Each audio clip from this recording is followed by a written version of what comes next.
Tuhan firman-Mu ajaib, kekal meski gunung menghilang. Tiada huruf yang gagal, tak terpatahkan siasat. Hidup seperti-Mu ya Allah, lebih dari emas. Aku bersaksi kitab-Mu, kitab yang suci. Mendengarkan firman-Mu, hibur hati yang luka. Terangilah langkahku kemanapun ku pergi. Biarkanlah firman-Mu berkuasa atasku. Ubahkanku, bebaskanku, ku mau menyenangkan-Mu. Tuhan firman-Mu ajaib, kekal meski gunung menghilang. Ubah dan bebaskan aku, mau menyenangkan-Mu. Shalom para pemirsa terkasih, kami ingin menyapa Anda dimanapun Anda berada. Selamat bergabung dalam episode terbaru acara Semua Kitab Suci. Seperti yang sudah kami sampaikan sebelumnya, dalam acara ini kami akan mengupas setiap kitab dalam Alkitab, dari kitab Kejadian hingga kitab Wahyu, melalui 1323 episode selama 5 tahun. Namun, kami menyiapkan 10 episode yang pertama untuk membahas tentang pengilhaman dan apa artinya, Alkitab dan cara mempelajari Alkitab. Di episode ini kita akan mendiskusikan tanggung jawab pribadi kita terhadap Alkitab, aturan untuk menafsirkannya, dan cara untuk mempelajarinya. Perkenankan saya menyapa tamu kehormatan hari ini, Saudara Yosef Riyad. Selamat datang. Terima kasih, Saudara Riyad. Saya menyapa hadirin di studio, selamat datang. Saudara Yosef, Anda sudah menyampaikan sebelumnya tentang ayat Alkitab yang berbicara seputar pengilhaman dan bagaimana Alkitab disampaikan pada kita. Dalam 2 Korintus 2, kita belajar pengilhaman berarti firman Tuhan, yang awalnya berada dalam pikiran Allah, lalu orang-orang saleh, di bawah otoritas Roh Kudus mulai menuliskan apa yang Allah nyatakan kepada mereka. Begitulah Alkitab disampaikan pada kita supaya kita bisa mengerti Alkitab. Tentunya kita juga harus bersandar pada Roh Kudus. Benar. Sekarang kita punya Alkitab, dan kita harus tahu apa tanggung jawab kita pada Alkitab. Apakah sudah cukup dengan membaca Alkitab secara rutin atau secara berkali-kali? Bisakah tolong Anda jelaskan kepada kami apa sebenarnya tanggung jawab kita kepada Alkitab? Silakan. Hal yang pertama adalah dengan membacanya, memahaminya, menghafalkannya, menerapkannya, memberitakannya. Benar. Jadi pertama-tama adalah dengan baca Alkitab. Rasul Paulus menasihati Timotius muridnya untuk bertekun membaca firman di hadapan orang lain. Meskipun ayat ini menyuruhnya membacakan firman kepada orang-orang percaya yang lain, tapi pertama-tama kita harus membacanya sendiri. Ya. Di Kisah Para Rasul, Filipus menanyakan sida-sida Etiopia apakah ia mengerti kitab Yesaya. Pejabat itu menjawab bagaimana ia bisa mengerti jika tidak ada seorang pun yang menjelaskannya. Menghafalkan sebagian dari isi Alkitab juga bagus, karena kita tidak selalu bisa mendapatkan dan membaca Alkitab. Apa yang Anda hafalkan adalah sebuah berkat. Saat Yesus menampakkan diri kepada muridnya di Emmaus, dia tak membawa salinan kitab, tapi ada dalam hatinya. Benar. Lalu ia menjelaskan yang tertulis tentang dia dalam seluruh kitab, mulai dari kitab Musa dan segala kitab para nabi. Tapi kita belum membicarakan poin yang sangat penting, yaitu bagaimana menghidupi firman Tuhan, menerapkannya. Apa gunanya untuk mengetahui apa yang menyenangkan Tuhan dan yang tidak, tapi kita tidak benar-benar menghidupi kebenaran ini semua. Menghidupinya, melakukan sebuah kebenaran itu. Kita juga akan memberitakan dan membagikannya juga. Jadi, maksud Anda ada 5 langkah atau 5 tanggung jawab kita terhadap Alkitab. Kita akan pelajari bersama. Tolong jelaskan juga kerangka waktu untuk langkah-langkah ini dan juga bagaimana kita dapat melakukannya. Jadi kita membaca, menghafal, mempelajari, menerapkan, dan memberitakan Alkitab. Terkait membaca Alkitab, apa saran Anda? Maksud saya, haruskah kita membaca seluruhnya dalam waktu 1 tahun atau 1 bulan mungkin? Atau mungkin dalam waktu 2 tahun? Haruskah kita membaca banyak untuk menyelesaikannya lebih dari 1 kali? Apakah pembacaan yang teratur cukup untuk mengerti Alkitab? Apa saran Anda terkait hal ini? Saran pertama saya adalah baca Alkitab. Kita membaca Alkitab setiap hari kecuali terjadi hal-hal yang sangat khusus. Tapi dalam keadaan normal, bacalah setiap hari. Jemaat Berea dengan keinginan yang besar menyelidiki Alkitab setiap hari. Benar. Jadi penting untuk membaca Alkitab. Yang kedua, pilihlah waktu yang tepat untuk membaca Alkitab. Kadang-kadang kita sampai di rumah dalam keadaan yang sangat lelah, kita hampir tidak bisa membuka mata kita sudah capek dan ngantuk. Bukan waktu yang tepat untuk membaca. Kita harus membaca dalam keadaan sadar, sehingga bisa mengerti apa yang kita baca. Jadi penting untuk membaca Alkitab setiap hari dan milih waktu yang tepat untuk membacanya. Berapa banyak yang harus dibaca tergantung pada masing-masing orang dan gaya hidupnya. Tapi, semangatlah untuk membaca Alkitab sebanyak mungkin setiap harinya. Misal Anda punya 1 hari libur, maka Anda bisa baca lebih banyak dibanding pada waktu hari kerja. Ketika Anda hanya bisa baca sebagian kecil, saran saya jangan bolos baca Alkitab. Tapi hal yang baik untuk memberi target membaca firman Tuhan paling tidak sekali dalam setahun supaya kita mendapat kekuatan dari firman Tuhan di Alkitab. Ada seseorang selesai baca Alkitab hampir 30 kali dalam setahun. Dia selesaikan setiap beberapa minggu sekali. Saran yang lain adalah selalu membaca Alkitab dengan hati yang berdoa. Benar sekali. Berdoalah sambil membaca Alkitab, agar Roh Kudus membuka pikiran kita untuk memahami Alkitab. Benar. Kemudian soal menghafal Alkitab, apakah berarti kita mengulang teks tanpa harus memahaminya? Ya. Kami biasanya mengadakan kompetisi atau maraton di mana orang-orang bersaing menghafal lebih dari 1 pasal. Seolah-olah hanya dengan bisa menghafal teks saja membuat kita merasa hebat. Bagaimana menurut Anda? Saya ingin membagikan pengalaman pribadi yang juga bisa menjadi sebuah saran. Saya belum pernah sekalipun mencoba menghafal ayat apapun. Saya bisa mengulang banyak ayat karena saya mengerti. Saya percaya bahwa paham teks akan buat kita hafal, bukan sebaliknya. Anda mungkin bisa hafal teks, tapi itu tidak akan Banyak membuat orang Anda hafal paham teks teks tapi tersebut. tak paham. Tapi jika Anda memahami isi Alkitab, alasan Allah memilih kata-kata tertentu untuk sebuah perumpamaan, Anda bisa mengulangi kata yang benar dengan mudah. Karena sekarang Anda mengerti sebelum menghafalnya. Saya percaya kalau kita memang harus memahami ayatnya dahulu, baru menghafalnya. Atau Anda hanya seperti alat perekam, saya tak perlu menghafal sempurna seperti itu. Saya perlu memahaminya terlebih dahulu. Baru kemudian bisa menghafalnya tanpa menghadapi kesulitan. Bisakah kita tunda dulu pembahasan tentang bagaimana belajar Alkitab? Mari kita bahas Tentu. mengenai penerapan Alkitab. Bagaimana Alkitab bisa dinyatakan melalui seluruh kehidupan kita? Saya pernah mendengar tentang seorang pria saleh yang biasa membaca Alkitab di pangkuannya dan jarinya mengikuti teks. Saat membaca dan menemukan janji yang dibutuhkan dalam hidupnya, ia berdoa dan meminta kepada Allah. Ketika dia membaca sebuah perintah dari Allah, contohnya seperti perintah untuk menjadi kudus, dia akan mendoakan perintah itu dengan suara keras, meminta anugerah Allah dan pertolongannya untuk mentaati perintahnya. Dia terbiasa membaca dengan pengertian dan kesadaran. Dia akan memohon dan berpegang pada janji Allah, atau mendoakan orang lain yang dia kenal. Artinya dia langsung menerapkan Alkitab dalam hidupnya. Dia tidak hanya membaca Alkitab saja, tetapi juga menerapkannya. Saya ingat suatu kali Anda pernah cerita tentang seseorang yang pernah ditanya tentang versi Alkitab yang dia suka, dan dia menjawab versi ibunya. Dia melihat ibunya sebagai kesaksian. Ibunya adalah terjemahan sejati dari Alkitab. Benar. Kita ke poin selanjutnya. Bagaimana memberitakan dan membagikan firman Tuhan? Ada 2 cara. Baik. Sekarang orang tidak hanya mendengar radio saja. Mari kita gunakan media sebagai sarana untuk memberitakan firman Tuhan. Maksud saya adalah, saya harus memberitakan Alkitab sesudah menghidupinya. Hal itu akan berdampak bagi orang lain. Saya percaya seperti itulah yang dilakukan oleh Kristus. Dan juga semua orang saleh yang ada di dalam Alkitab. Namun di atas mereka semua adalah guru besar kita, yaitu Kristus. Seperti yang telah Alkitab nyatakan kepada kita. Benar. Tetapi siapa yang melakukan dan mengajarkan segala perintah hukum Taurat, ia akan menduduki tempat yang tinggi dalam kerajaan surga.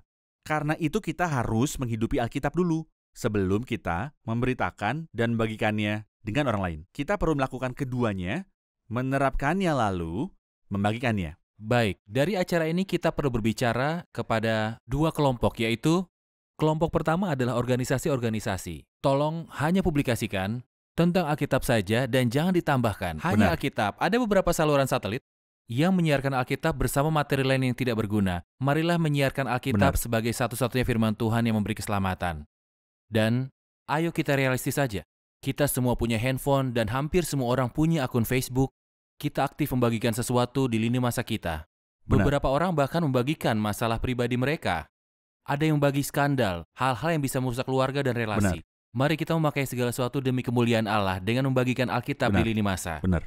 Contohnya pada pagi hari, kita bisa membagikan ayat yang kita baca atau yang menyentuh hati kita di lini masa Facebook kita. Benar. Mungkin ada orang lain yang akan membacanya dan hatinya juga akan tersentuh. Bagikanlah firman Tuhan dan beritakanlah dengan segala cara. Paulus memerintahkan Timotius, beritakanlah firman. Karena akan datang waktunya orang tidak dapat lagi menerima ajaran sehat. Bukan karena orang tidak menginginkannya. Saya tak akan menyenangkan pemirsa dengan apa yang ingin mereka dengar. Tugas saya adalah menyampaikan apa yang paling perlu mereka dengar, yang paling mereka butuhkan, yaitu firman Tuhan. Isilah botol air. Air sejati. Kami berbicara kepada setiap orang yang berbicara di TV atau dari mimbar gereja. Berikanlah air yang sejati. Benar. Air itu adalah firman Tuhan. Isilah acara-acara di TV dengan firman Tuhan. Benar. Bukan dengan hal yang tidak berguna, yang tidak membawa orang pada keselamatan. Benar. Kami akan kembali untuk menjawab pertanyaan dari para pemirsa.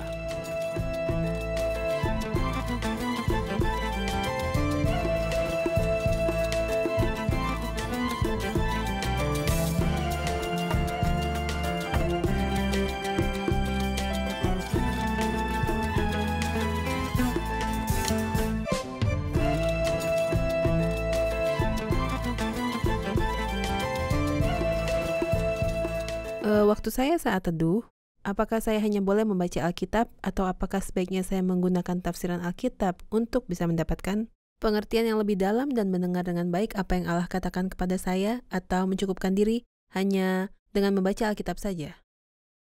Apakah membaca Alkitab waktu saat teduh sudah cukup atau seharusnya kita mencari masukan dan tafsiran? Atau mungkin juga perlu melihat kamus Alkitab? Secara pribadi saya membedakannya menjadi dua hal, membaca Alkitab dan merenungkannya. Dan baca Alkitab secara ilmiah, untuk pengertian intelektual, saya percaya kita perlu dua cara karena keduanya berbeda. Kadang-kadang waktu membaca Alkitab, saya mencari suara Allah dan juga saya membaca untuk menghibur, juga mendorong dan menguatkan saya. Saya percaya firman Tuhan penuh dengan penghiburan dan penguatan untuk memberikan pada kita pengharapan. Dalam hidup ini, kita memang perlu dikuatkan dan perlu didorong dan Itulah dihibur. makanan kita. Itu benar. Benar. Namun baca Alkitab juga bisa dianggap seperti mempelajari sebuah topik, seperti pada bidang-bidang lain, seperti ketika kita belajar fisika, matematika, dan lainnya. Kenapa kita tak menyediakan waktu untuk belajar firman Tuhan dan memperhatikan untuk mempelajarinya? Pelajarilah Alkitab secara intelektual. Tentu saja kita perlu merenungkan firman Tuhan untuk pertumbuhan kita dan sukacita rohani. Itu membawa kita pada poin yang ketiga. Tanggung jawab kita pada Alkitab. Seperti yang sudah disampaikan sebelumnya, ada 5 tanggung jawab kita pada Alkitab, yaitu bacalah, hafalkanlah, pelajarilah, lakukanlah, beritakanlah. Mengenai studi Alkitab, apakah ada cara tertentu untuk mempelajarinya? Ada 3 cara untuk mempelajari Alkitab. Yang pertama adalah dengan mempelajari temanya. Yang kedua adalah mempelajari karakternya. Yang ketiga adalah mempelajari keseluruhan kitabnya. Tema, karakter, dan keseluruhan kitab. Benar. Tentang tema, keseluruhan isi Alkitab punya tema yang jelas dan bisa ditelusuri. Ada sebuah cerita tentang seorang penulis bernama Moody yang sedang mempelajari tema anugerah Allah. Karena dia merasa lelah belajar, dia memutuskan untuk jalan-jalan dan bertemu dengan seseorang yang dia kenal. Apakah Anda tahu Grace? Grace yang dalam bahasa Inggris adalah anugerah? Pria ini salah mengira tentang Grace dan bertanya kembali pada Moody, Grace ini keluarga siapa? Benar. Moody menjawab bahwa ia sedang bertanya tentang anugerahnya Allah. Inilah yang dimaksud dengan mempelajari tema iman dan keselamatan. Kita bisa belajar Mari kita tentang kupas dan pengorbanan. pelajari tentang tema pengorbanan ini. Ya. Kalau kita akan mengambil tema pengorbanan, kita perlu melihat beberapa kitab yang berbeda Tepat sekali. dan membaca bagian-bagian Benar. yang membahas topik itu. Ya. Sesudah itu, bagilah menjadi pendahuluan dan sistem pengorbanan dengan segala isinya. Barulah kita memiliki gambaran yang lengkap. Itulah mengapa saya percaya bahwa sebelum belajar seluruh isi Alkitab, kita perlu punya pengetahuan yang baik tentang kitab-kitab yang terdapat di dalam Alkitab. Maksud saya adalah, misalnya terkait pengorbanan dibicarakan, kitab apa yang seharusnya dibuka, apakah kitab Amos, atau kitab Yoel, dan sebagainya. Pengetahuan yang baik tentang kitab-kitab tersebut akan menolong kita dengan pertanyaan Benar. itu. Selanjutnya mempelajari berbagai karakter. Tolong Contoh berikan contoh. tentang Misalnya karakter, tentang Abraham. kita akan Dalam belajar tentang Alkitab, di Abraham. bagian mana saya bisa membaca kisah ini tentang Abraham? Kita harus mulai dengan bertanya, apa ciri khususnya Abraham sebagai tokoh Alkitab? Ciri pertama Abraham adalah imannya. Dia disebut sebagai bapa dari orang-orang percaya. Jadi, kapan Abraham beriman? Kapan Abraham gagal dalam iman? Kita belajar dari apa yang menjadi kebutuhan, kekuatan, dan juga kelemahannya. Apakah Allah memberinya upah? Kapan dan bagaimana Allah melakukannya? Saya pikir ini adalah metode belajar. Juga apa yang perjanjian baru nyatakan tentang karakter ini. Contohnya Abraham. Misalnya disebutkan dalam kitab Kejadian, di dalam kitab Roma, Galatia, dan Ibrani, dan dalam Injil juga. Benar, mulai dari Kejadian. Betul, Kemudian dari pindah permulaan. ke kitab-kitab lainnya. Ya, nama Abraham disebut di seluruh Alkitab. Jadi kita sudah membahas tema mengenai karakter, lalu mengenai apa mempelajari lagi? seluruh isi Alkitab. Itu berarti kita mempelajari sebuah kitab sebagai satu kesatuan secara mendetail. Kita mulai dengan tema utama. Kita akan mengambil kitab Kejadian sebagai contoh. Apa tema utama dalam kitab ini? Kitab ini bicara tentang semua permulaan. Karena itu, jika kita ingin mencari segala permulaan, kita akan mencarinya di kitab Kejadian. Tuhan yang mengatur artinya Tuhan punya otoritas. Semua digambarkan secara jelas dalam kitab Kejadian. Contoh lain kitab Keluaran yang disebut juga kitab penebusan. Benar. Jadi kita mempelajari tema utama, lalu membaginya dalam beberapa bagian. Ada lebih dari satu cara untuk membagi kitab-kitab dalam beberapa bagian. Sesudah membaginya, kita bisa mengidentifikasi kata kunci dalam kitab tersebut. Apakah kita mempelajari kitab-kitab lain di dalam Alkitab? Benar. Kami mengingatkan di episode sebelumnya kami telah menyampaikan gambaran umum dari seluruh kitab, pendahuluan, dan juga Bagus. pembagian dari setiap Betul. kitab dan juga kata kunci untuk mengerti kitab-kitab tersebut. Berbicara tentang mempelajari seluruh isi dari Alkitab, apakah kita perlu memiliki referensi lain? Misalnya seperti buku-buku tafsiran ataupun kamus, atau sebenarnya sudah cukup kita menggunakan Alkitab saja? Untuk memulai, kita harus membaca Alkitab dengan baik. Bacalah kitab yang ingin Anda pelajari. Pada awalnya, baca isi Alkitabnya saja. Kemudian gunakan berbagai buku tafsir. Berbagai referensi itu adalah berkat besar yang dihasilkan oleh orang-orang yang saleh. Ada sebuah ayat di kitab Rut. Ketika Boas menasihati Rut mengatakan, jika engkau haus, pergilah ke tempayan-tempayan dan minumlah air yang Benar. dicedok oleh para pengerja-pengerja itu. Yang berarti bahwa para pekerja tersebut masih memiliki tenaga tersisa untuk mengisi kendi-kendi itu dengan air. Tapi kita seperti Rut dari Moab, yang datang dari latar belakang penyembah berhala. Kita membutuhkan bantuan untuk memahami Alkitab. Kita perlu menggunakan sumber-sumber lain yang telah dipersiapkan oleh para orang-orang saleh. Benar, tapi seharusnya tidak hanya bergantung pada sumber-sumber itu saja. Kita seharusnya dengan rendah hati meminta pertolongan Allah untuk mengajarkan kita pada firman-Nya untuk mengerti. Benar. Saya percaya Allah akan menyatakan kebenaran-Nya kepada kita. Kita perlu gunakan buku tafsir jika membutuhkan penjelasan yang lebih lanjut. Para penulis yang merupakan anugerah dari Allah bagi kita sehingga kita bisa lebih dapat memahaminya. Memakai buku tafsir itu sangat menolong dan memberkati kita. Tapi pertama-tama mulailah dengan membaca Alkitab Benar. saja. Jadi kita sudah mempelajari tentang tema, karakter, dan keseluruhan isi Alkitab. Kita sudah diingatkan bahwa ketika mempelajari Alkitab, kita perlu membaca keseluruhan Benar. kitab yang ingin dipelajari. Misalnya mempelajari kitab Roma, kita harus membaca keseluruhan. Kemudian membacanya ulang sekali lagi dengan seksama. Setelah itu kita bisa menggunakan berbagai macam ilustrasi seperti peta Alkitab ataupun kamus Alkitab. Hal-hal itu bisa membantu kita mengerti informasi yang sulit di dalam Alkitab. Saya akan memberi Anda sebuah ilustrasi yang dipakai oleh seseorang dan itu sangat menyentuh hati saya.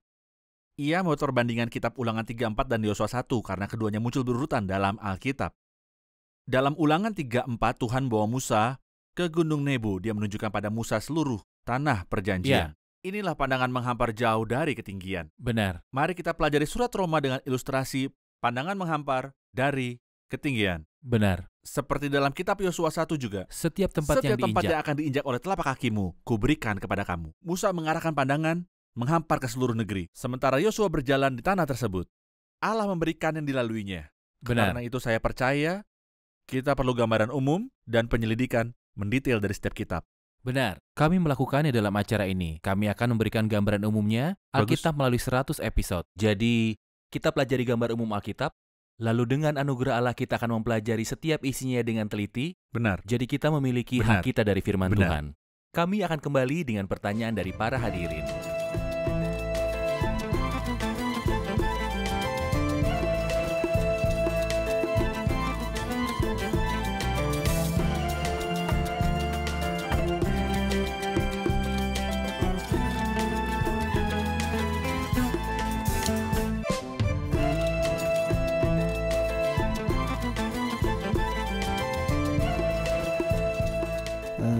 Semua denominasi sepakat menerima Alkitab, tapi ada penafsiran yang berbeda.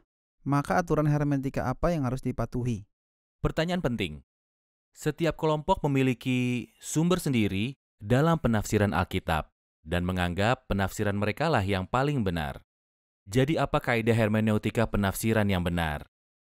Izinkan saya memperkenalkan 5 prinsip utama yang akan membantu kita untuk mengerti firman Tuhan agar dapat menghormati teks dan juga pada isinya.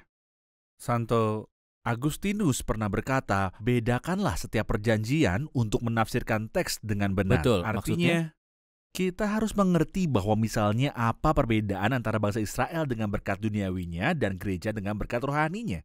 Jadi jangan sampai kita mencampur adukannya. Seperti yang Paulus katakan kepada Timotius, berterus terang memberitakan kebenaran.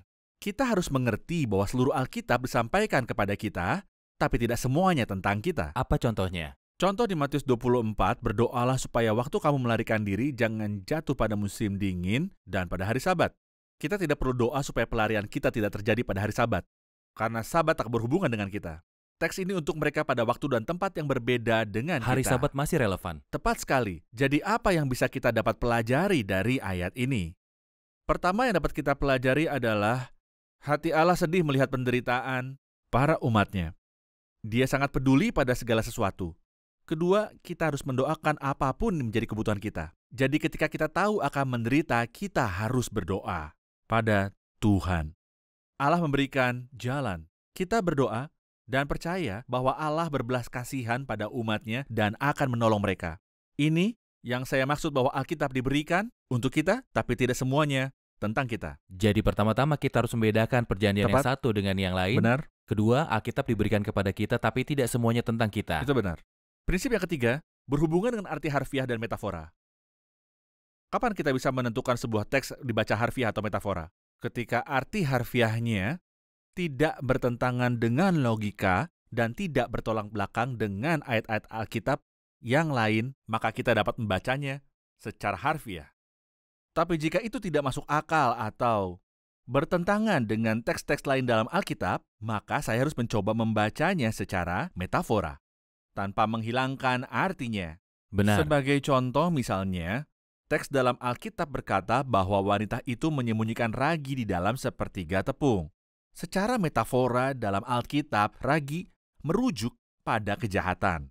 Jadi secara metafora, yang dimaksud dalam teks ini adalah kejahatan, bukan ragi. Dari mana kita mendapat ide bahwa ragi menunjuk pada kejahatan? Ini peringatan ragi orang Farisi dan Saduki. Persembahan harus dipersiapkan tanpa ragi.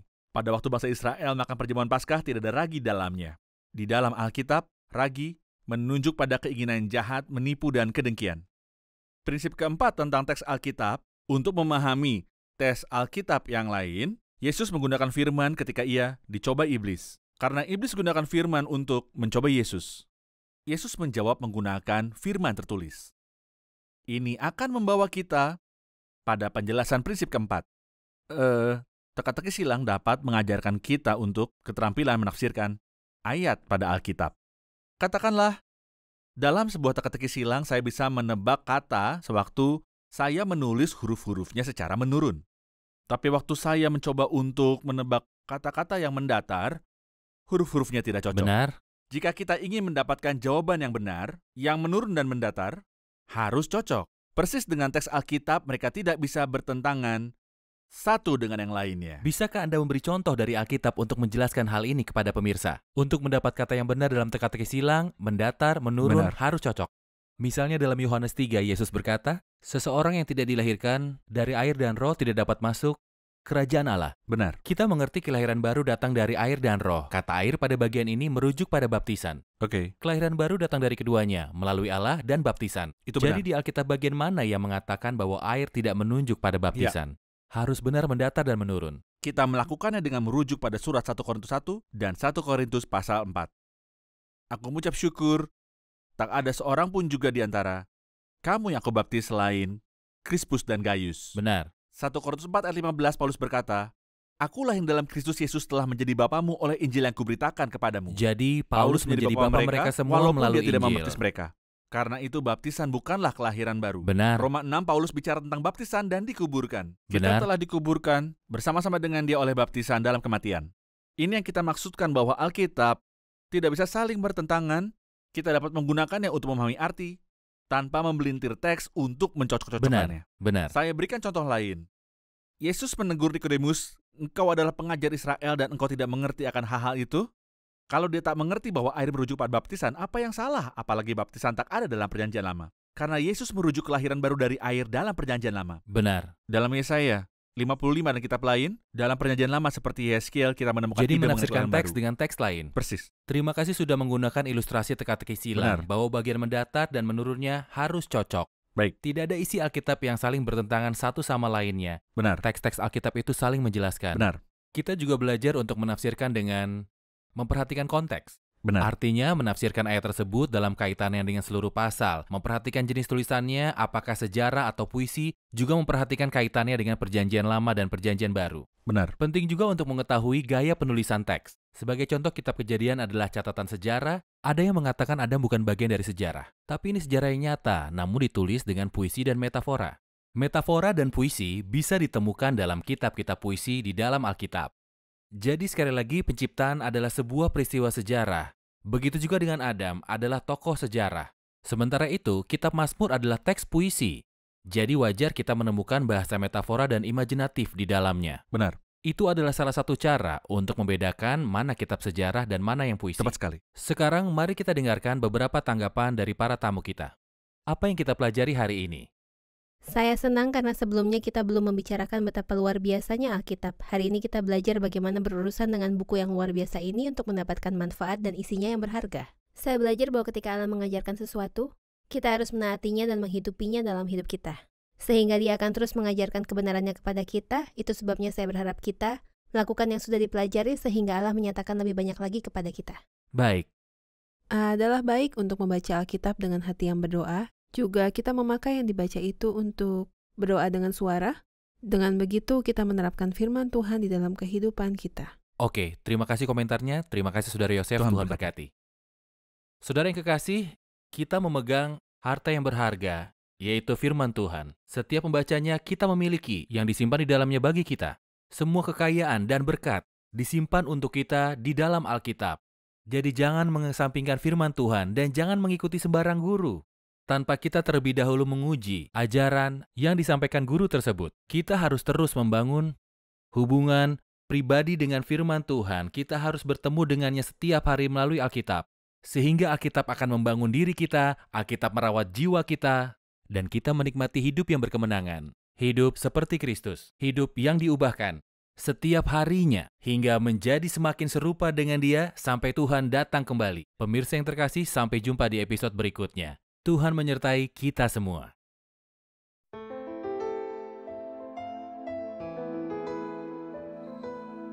Tuhan firman-Mu ajaib, kekal meski gunung menghilang. Tiada huruf yang gagal, tak terpatahkan siasat. Hidup seperti-Mu ya Allah, lebih dari emas. Aku bersaksi kitab-Mu, kitab yang suci. Mendengarkan firman-Mu, hibur hati yang luka. Terangilah langkahku kemanapun ku pergi.